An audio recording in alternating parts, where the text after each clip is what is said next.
আর আজকের এই এপিসোডে আপনাদেরকে দেখাবো যে একটি ছোট গাছে কিরকম গাছের যে চেহারাটা দেখেন সতেজ প্রাণবন্ত কিভাবে এটা হয়েছে এই বিষয়টা বলবো।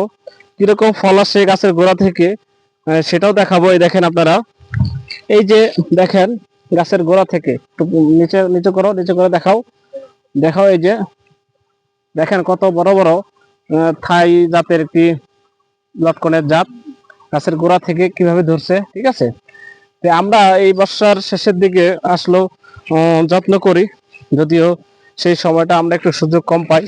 তো এখন ভাবতেছি যে এই সময়টাতে একটা পরিচর্যা করব, বিশেষ করে এই অপ্রয়োজনীয় ডালপালা আমরা কাটিং করব।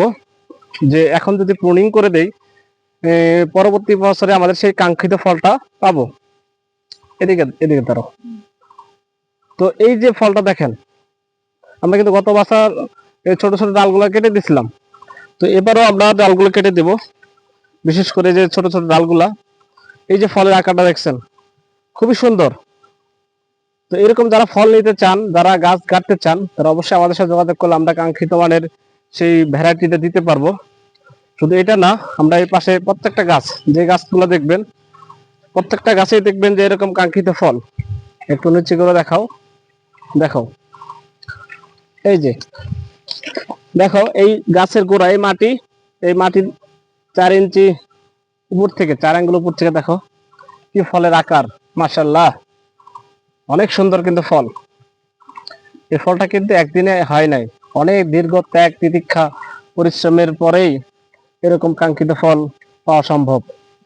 সো আপনারা যারা বাগান করতে চান, এরকম ফল পেতে চান, অবশ্যই গাছের পরিচর্যা করবেন।